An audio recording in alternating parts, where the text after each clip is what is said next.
The contract was signed, witnessed, and postmarked from Victoria. None of that mattered once Cress stepped off the riverboat at Briar Crossing and Dunmore tore it in half. He didn't even look at her face while he did it. He looked at her hands. The kind of hands that had pulled 32 babies into the world, reset a trapper's shattered forearm, and stitched a logger's scalp together with silk thread, and decided they were the wrong kind of hands entirely. "The settlement needs a licensed physician," Dunmore said, dropping the pieces into the mud at her feet. "Not a woman who took a correspondence course." Cress was 27 years old. She had left Guelph with a trunk, a canvas medical bag, $300 saved over 4 years of midwifery work, and a signed letter of employment from the Briar Crossing Settlement Authority. She now had the trunk, the bag, and $17. The $300 had gone to riverboat passage and 2 months' rent paid in advance to a man named Prial, who had since resigned his post and returned to Ontario without leaving a forwarding address. She stood on the dock and did not argue with Dunmore. She had learned early that men who tear up contracts don't respond well to argument. She picked up the pieces of the letter, folded them into her coat pocket, and turned to face a town she had never seen and did not belong to. Briar Crossing was 3 streets wide and 4 streets deep, pressed against the base of a mountain range that looked as though it had been put there specifically to discourage visitors. There was a general store, a mill office, a Chinese laundry, 2 saloons, a boarding house with a hand-painted sign that read full, and a hardware merchant already pulling his shutters closed for the evening. The dock smelled of green timber, river silt, and the smoke of a dozen cook fires. Cress pulled her trunk to a dry section of dock planking and sat on it. The mountain air was cold for August. She had not expected that. She had not expected a lot of things. She had $17. A room in the boarding house, had one been available, would have cost her $2 a night. She had the skills to set broken bones and deliver babies and lance infected wounds, and in this town, those skills were worth exactly what Dunmore had just paid for them. A family of 4 pushed past her with their luggage, the mother shooting Cress a quick, uncomfortable glance before looking away. A dog sniffed her trunk and trotted off, bored. The riverboat captain stood at the stern, watching his crew unload crates of flour and iron pipe. He was the only person who had looked at her without judgment, and that was only because he hadn't looked at her at all. She was calculating the geometry of her situation. $17, 8 days, until the next southbound boat, the cost of passage back to Victoria, when a shadow fell across the dock planking in front of her. The man standing there was large in the way that certain trees are large. Not dramatic about it, just present. He wore a canvas work coat, gone grey from washing, and his dark hair curled at the collar in the particular way of men who cut it themselves when it gets in their eyes. He had a beard that could have used attention 2 weeks ago. His left hand, resting on the dock railing, was missing the last 2 fingers, clean gone at the knuckle, old scars, long healed. He was looking at Dunmore's retreating back, not at Cress. "He do that to you?" the man asked. His voice was low, built for quiet rooms. "He cancelled my contract," Cress said. "He's within his legal rights." A pause. "Probably." The man finally looked at her. His eyes were a pale, weathered grey, the color that comes from squinting into mountain light for years as at a time. He looked at the trunk. He looked at the canvas bag. He looked at her coat, which was adequate for Ontario in August and not adequate for here. "Medical kit," he said, nodding at the bag. "Midwifery supplies. Some surgical. I was hired as a medical aid." He didn't answer right away. He reached into his coat pocket, pulled out a small piece of pine and a knife, and began to whittle absently, watching the river. "I've got a homestead," he said, 15 miles up the ridge. "I do selective logging on the crown lease, spruce and cedar mostly, 3 days a week down to the mill." He turned the piece of wood in his scarred hand. I've got 2 kids, boys 9, girls 7. They eat like horses, and they've got no one to teach them their letters or keep them from burning things down. Cress looked at him steadily. Are you offering me a position? I'm telling you my situation, he said. You can do what you like with it. It was not a romantic offer. He did not pretend it was anything other than a transaction between 2 people, who each had something the other needed. He needed someone to run the household and teach his children. She needed a roof and time to figure out her next move. He named the wages. A portion of the timber proceeds at the end of the season, plus room and board. He named the conditions. She slept in the back room. He slept in the loft. The children were her responsibility during his working hours. He would take her back down to Briar Crossing in the spring with enough money to go wherever she wanted to go. If she wanted to go, he added, without emphasis, as if the alternative was not something he was prepared to hope for. His name was Vance. She took his hand when he offered it to shake, not to help her up. She stood on her own. His grip was dry and certain, and he let go the moment it was done. The wagon road to the homestead was barely a road. It was a suggestion of a road, a proposal that a road might someday exist here, if a person were persistent and optimistic. The draft horse pulled them uphill, through a tunnel of dark spruce that blocked out the sky and deposited cold water from last night's rain directly down the back of Cress's collar, whenever she sat too close to the right side of the bench. She moved to the left side. Vance noticed but didn't comment. After a while, he reached behind the seat without looking and pulled out a Hudson's Bay blanket, thick, cream-colored, the old stripe pattern, and dropped it onto her lap. Trapper who sold me the lease left it behind, he said. It smelled like cedar smoke and old wool. She pulled it around her shoulders and stopped shivering. The children, she said. What happened to their mother? The horse's hooves found a rut and the wagon lurched. Vance steadied the reins. She left, he said, 3 winters ago.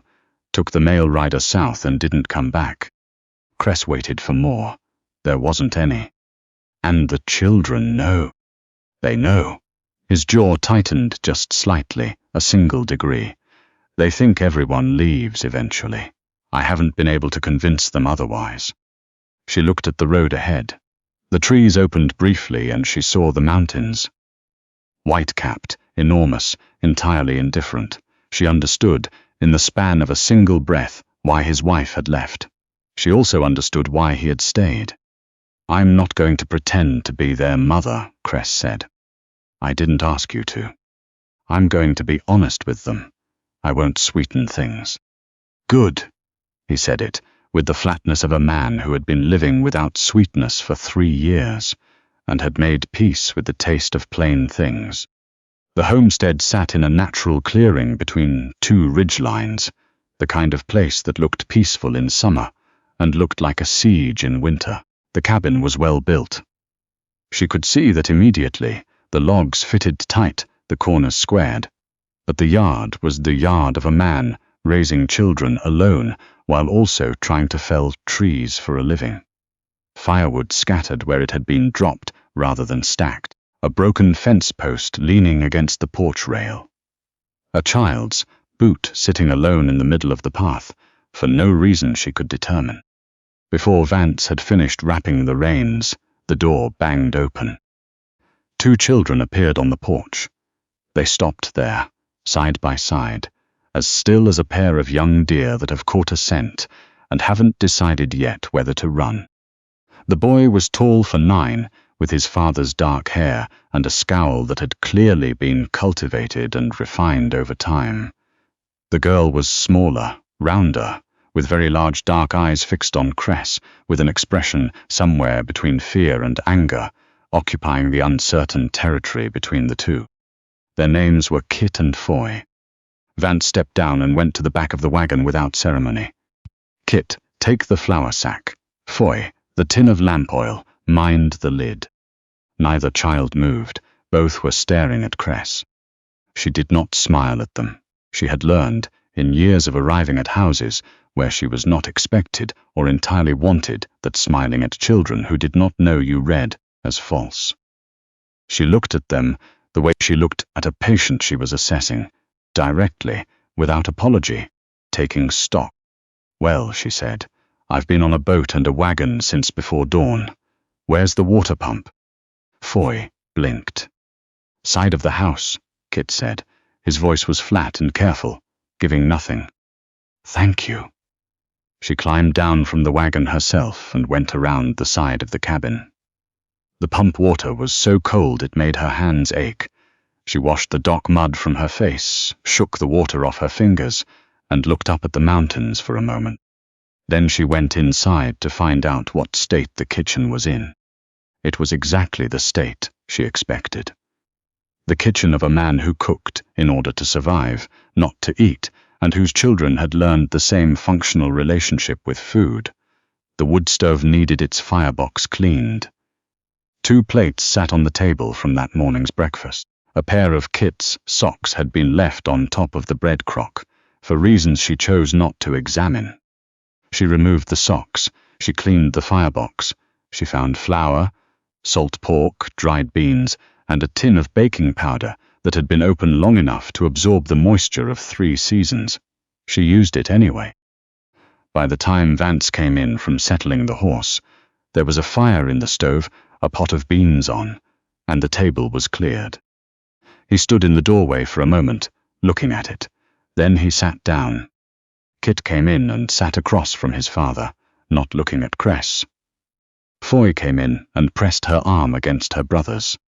Cress set bowls down and sat in the remaining chair. She did not say grace. She did not make a speech. She ate. After a moment, everyone else ate too. That was the first night. The first 2 weeks were a battle that was never acknowledged as a battle. Kit understood strategy. He didn't throw tantrums. Those were for younger children, and he was too proud for them. He was patient and deliberate, and he waited until he found the precise edge that would do the most damage, and then he pressed on it. On the 5th day, Cress found her surgical kit open, the contents spread across the porch railing in the early frost.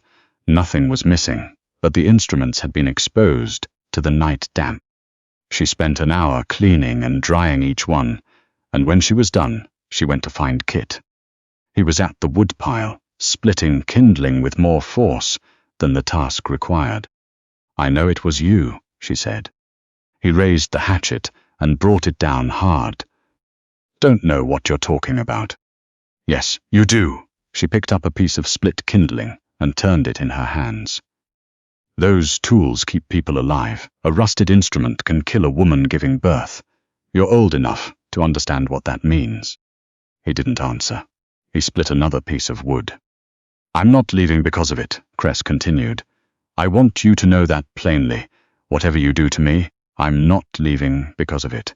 Your father made me a fair agreement, and I intend to keep it." She set the kindling down. "But those are my instruments. You touch them again, and there will be a consequence, not from your father, from me." She walked back inside. He didn't touch the instruments again. Foy was quieter in her warfare.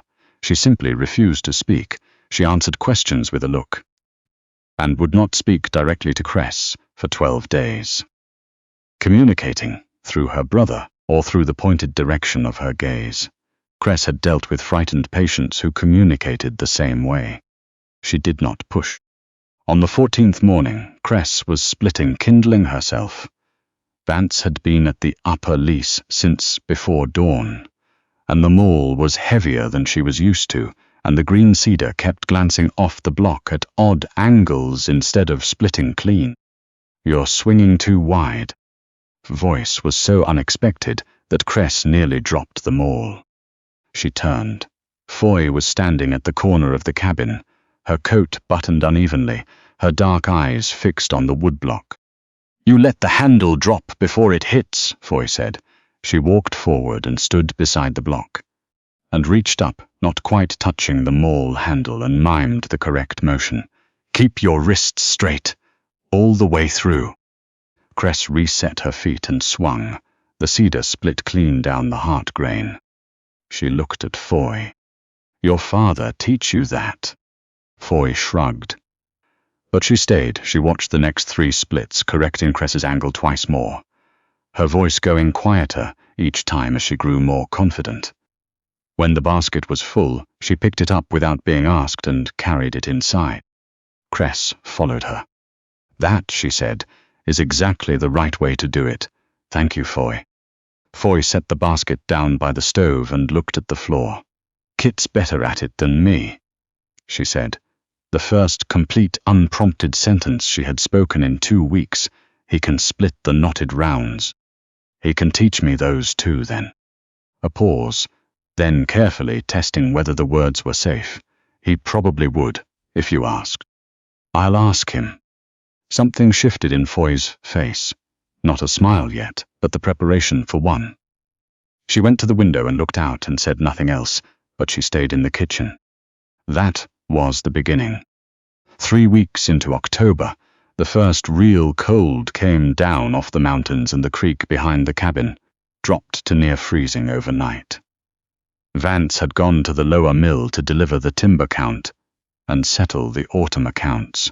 2 days' travel there and back. He expected to be home the second evening. He was not home the second evening.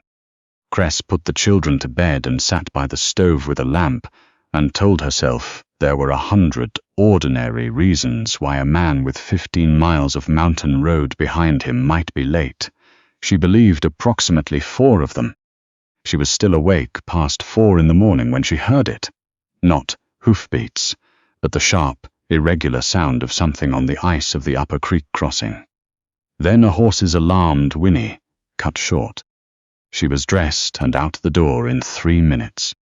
The temperature outside was the kind of cold that turns the inside of the nose to dry paper. She took the rope Vance had strung from the porch to the barn, there for exactly this kind of night, and followed it to the far corner of the property, where the path branched toward the upper creek. She found the horse first. Unhurt but spooked, one rein tangled in the alders.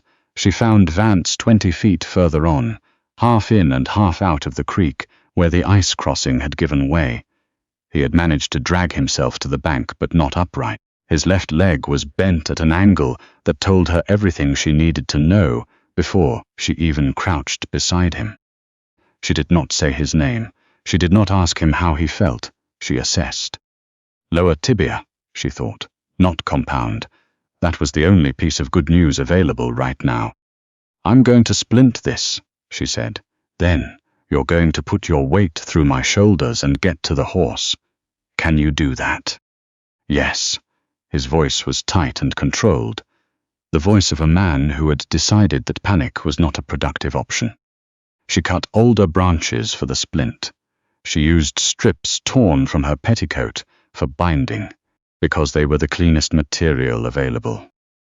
She worked by feel as much as by sight, the moonlight on the snow giving her barely enough to find the edges of what she was doing. When she tightened the last binding, he inhaled sharply through his nose and made no other sound. "Done," she said. He looked at her face in the pale light, the look of a man quietly revising an assessment. "Ready?" she said. "Ready." Getting him to the horse took 15 minutes and cost her 2 scraped palms and a wrenched shoulder. Getting him onto the horse required a level of collaborative improvisation that neither of them would have predicted they were capable of at 4 in the morning in the dark. Getting him back to the cabin was slow, cold, and entirely silent. By the time she had him inside, his boot cut away, the leg properly splintered and bound, the eastern windows were going grey. Kit was standing in the doorway of the back room, arms crossed over his chest, his face performing careful blankness. "Go put more wood on the stove," Cress said, without looking up from the bandaging. He went. Foy appeared at his shoulder. "Is he going to be all right?" "Yes." Cress tied off the last knot. His leg is broken. It will hurt. He needs to stay off it for 6 weeks. But he will be all right." She finally looked up. I need warm water and the blue tin in my medical bag. Can you find them? Foy could find them. She brought both without spilling anything, which, given that she was 7 years old and had been awake since 4 in the morning, was a considerable achievement. Vance watched Cress work in a silence that was different from his usual silence. He watched the way she organized the supplies without searching for them, the way she held his wrist to check his pulse, the practiced efficiency of hands that had been trusted with worse than this. You've done this before, he said. Logging camp injuries, farming accidents. A man came into the clinic in Guelph once who'd been pinned under a wagon for 3 hours before anyone found him. She smoothed the final bandage and sat back on her heels. He walked out a month later. Vance looked at the ceiling for a long moment. I should have checked the crossing before dark. Yes, Cress agreed, you should have. He turned his head to look at her. She was already standing, washing her hands in the basin kit, had silently placed on the table without being asked. Something moved across Vance's face, the first unguarded expression she had seen from him since the dock. It lasted only a second. Thank you, he said. She dried her hands. Eat something. Your body temperature dropped. The 6 weeks of his recovery were the longest and shortest of the season. He sat at the table and supervised the timber accounting. He taught Kit to read the caliper scales used to measure log diameter. He watched Foy learn to make bannock from Cress, hovering at her elbow, small face intent, asking careful questions about measurements, and said nothing. But the long tension he always carried in his shoulders, gradually, over weeks, began to settle. There was a cedar chest against the far wall of the main room. Cress had noticed it from the first night. It was not collecting dust in the way of abandoned things. It was collecting dust in the way of things that are not touched, because touching them costs something. She did not ask about it for 5 weeks. On a Wednesday in November, mending Kit's winter coat. His wrists had outgrown the sleeves by the 1st of the month. She ran out of the right weight of thread. She knew there was a sewing kit in the cedar chest. She had glimpsed the corner of the basket once, when Vance opened the lid for a land document. She asked him. The silence that followed lasted long enough that she thought he hadn't heard. That was Lorinda's, he said finally. Not with grief. Exactly, with the particular flatness of a man who has repeated a name until he believes it is neutral, and who is not entirely persuaded by his own effort. I know, Cress said. I need the thread for Kit's coat. His wrists are coming out of the sleeves. Another silence. She picked that kit out herself, Vance said. Ordered it from the Eaton's catalogue. Said she needed something that wasn't this place for 5 minutes a day. He looked at the chest. I let her have it. That was kind of you. She still left. It came out flat, not angry, something worse, resigned and ashamed of the resignation. Cress set the coat down and looked at him across the table. Kit and Foy think she left because of them. Vance's jaw went hard. She didn't. It had nothing to do with them. I know that. You know that. They don't. The fire ticked in the stove. Outside, the wind moved through the spruce in that particular way it had. A million small resistances, constant and low. I don't know how to tell them, he said. You don't need to explain all of it, just that it wasn't them. They need to hear it said plainly, out loud. Once is enough. He stared at the fire for a long moment. Then he got up, moved carefully on his crutch to the cedar chest, and opened it. The smell that came out was cedar and dried lavender. He sorted through the contents without hurry and returned to the table with a small wooden sewing box and a folded piece of fabric. He set the sewing box in front of her. He kept hold of the fabric, a child's pinafore, yellow cotton, unworn, the seams still crisp. She had it made before Foy was born, he said she was saving it for a special occasion. He smoothed the fabric with his 4-fingered hand. There weren't any special occasions. Cress understood the whole of it in that moment, not just the chest, but the man. She reached across the table and put her hand over his. His hands went very still. "The pinafore will fit Foy now," Cress said quietly. "That seems like a reasonable occasion." He turned his hand over and gripped hers once, briefly, the way a person grips a railing on unsteady footing. Then he let go and reached for the ledger. "Use whatever thread you need," he said, and did not say anything else that evening. But later, after supper, he called Kit and Foy to sit with him by the stove, and he told them plainly, without softening, without apology, that their mother's leaving had been about herself and not about them, and that it was not a thing they had caused or could have prevented. He said it the way a man says something he has rehearsed, wanting to get through it before his nerve fails him. Kit stared at the floor. Foy pressed her face against her father's arm. Cress was washing dishes at the basin and did not look at any of them. But she listened to the quality of the silence that settled after, and it was different from every silence that had come before it in that cabin. It was a silence with something released from it. Spring on the mountain did not arrive. It negotiated. It came to the south-facing slopes, retreated, returned and retreated again, argued with a succession of late cold snaps, and finally settled in mid-April when the snowpack gave up and drained down every gully at once. The yard became a swamp. The creek ran brown and loud. Vance's leg had healed on schedule. He was back at the upper lease by the first week of March, slower than before, but the timber was still falling. And Cress was aware, without anyone having said it directly, that April meant the end of the agreement. She was aware of it the way she was aware of a splinter she hadn't located yet, by the persistent dull ache of a thing that needed addressing and hadn't been. Vance knew it too. She could tell by the way he had stopped lingering after supper, by the way he found work to do in the barn during the hours he used to sit by the stove, by the way he had been, carefully and methodically, removing himself from his own house before she could leave it. It made her furious in a way she could not quite justify out loud. On a Thursday morning, he hitched the horse and drove down to the mill for the spring accounting. He was gone 2 days. He had not said goodbye with any particular weight.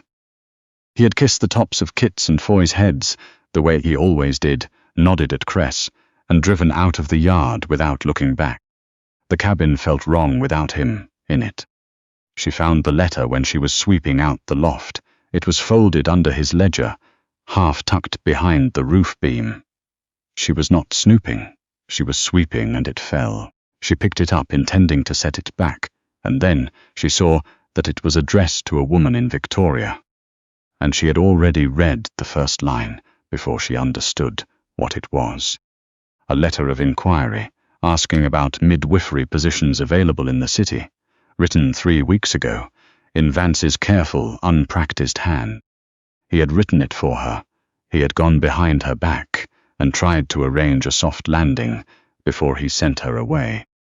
She set the letter back under the ledger with extreme care, went back downstairs, and finished, sweeping with the focused mechanical attention of a person keeping herself together through the disciplined application of a very specific task. He came back the second evening, when the sky over the ridge was burning out in purple and copper. She heard the wagon from half a mile and was on the porch with a mug of tea going cold in her hands when he rolled into the yard. Kit and Foy were still inside. She had not told them to stay there. She had not had to. Vance wrapped the reins, climbed down, and came up the porch steps. He smelled of mill dust and a long road. He looked tired in the way of a man who has made a decision that cost him something. He reached into his coat and set a leather fold on the porch railing between them, thick, soft with long use. "Mill paid out for the full winter cut," he said, looking at the yard. "There's $240 there. Enough to get you to Victoria, set you up in a hotel while you find a proper position.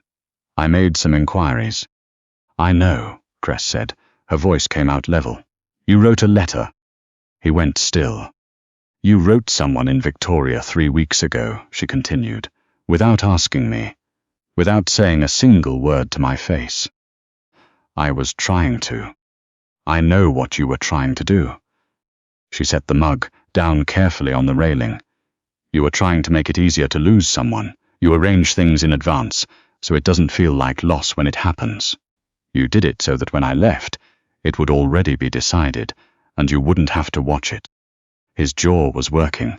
He was not a man who lost composure easily, and he was not losing it now, but it was close.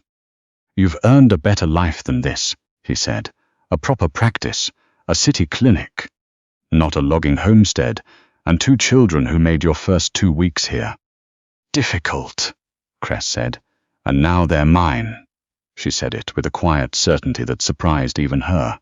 Not by birth, not on paper, but mine because I earned them and they earned me, and that is not something you get to arrange me out of. He turned and looked at her directly for the first time since driving into the yard. She looked back at him, without flinching. You didn't ask me, she said.